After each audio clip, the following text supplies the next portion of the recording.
Kembali lagi bersama saya Alfiansyah Dava Prasetya di channel Bintang Santai seputar bisnis. Di kesempatan kali ini, saya ingin sedikit menyampaikan materi yang berkaitan dengan manajemen strategi. Sebelumnya, apa sih manajemen strategi itu? Secara bahasa, manajemen berarti mengatur, merencanakan, dan mengelola. Secara etimologi, manajemen adalah seni untuk melaksanakan dan mengatur suatu hal.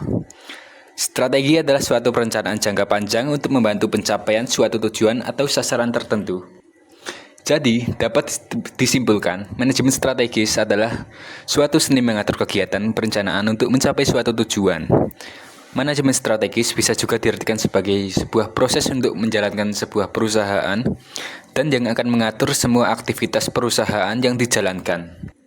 Contoh manajemen strategi, yaitu strategi Apple dan strategi Xiaomi.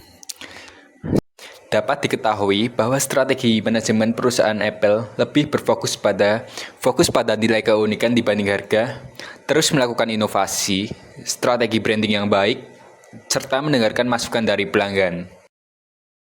Sedangkan strategi perusahaan Xiaomi lebih memfokuskan pada murahnya harga barang, tetapi unggul dalam kualitas. Selanjutnya, kita akan melanjutkan ke materi berikutnya. Materi berikutnya adalah perencanaan. Perencanaan adalah proses menetapkan sasaran dan tindakan yang perlu untuk mencapai sasaran tersebut. Lalu, pengertian sasaran adalah suatu tujuan yang dikarakteristikkan dengan suatu perbandingan jangka waktu yang pendek dan spesifik, pencapaian yang dapat diukur. Arti penting sasaran dan rencana. Arti penting sasaran yaitu 1. Sasaran yang memberikan arah, 2. Sasaran yang memfokuskan usaha kita, 3. Sasaran menjadi pedoman rencana dan keputusan kita, 4. Sasaran yang membantu kita mengevaluasi kemajuan yang kita capai. Selanjutnya, tugas perencanaan strategis.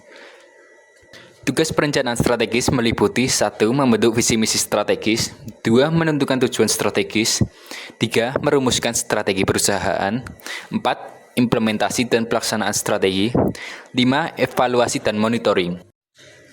Selanjutnya, saya ingin sedikit menyampaikan perbedaan antara perencanaan strategik dengan operasional. Dari segi jangka waktu, rencana strategik jangka waktunya melibatkan tahunan bahkan dekade. Sedangkan perencanaan operasional tidak. Lalu dari segi ruang lingkup atau cakupan, perencanaan strategik mempengaruhi kegiatan organisasi secara luas, sedangkan perencanaan operasional memiliki lingkup yang sempit dan terbatas. Selanjutnya, dari segi kompleksitas dan pengaruh yang luas. Sasaran perencanaan strategik luas tapi seolah-olah sederhana, sedangkan perencanaan operasional lebih kompleks. Selanjutnya, dari segi ketergantungan, jika sebuah organisasi ingin efektif, maka rencana yang sasaran operasional harus mencerminkan rencana yang strategik sebaik misi organisasi. Adapun tahapan hierarki rencana strategis dan operasional dalam organisasi multibisnis. Yang pertama, strategi korporasi. Yang kedua, strategi unit bisnis. Lalu, yang ketiga, strategi tingkat fungsional. Dan yang terakhir, rencana operasional. Strategi tingkat korporasi atau corporate level strategy dirumuskan oleh manajemen puncak untuk mengawasi perhatian dan operasi korporasi multi ini. Pertanyaan pokok yang muncul, 1. Bisnis seperti apa yang Anda terjuni di perusahaan? Yang kedua, apa sasaran dan harapan dari setiap bisnis?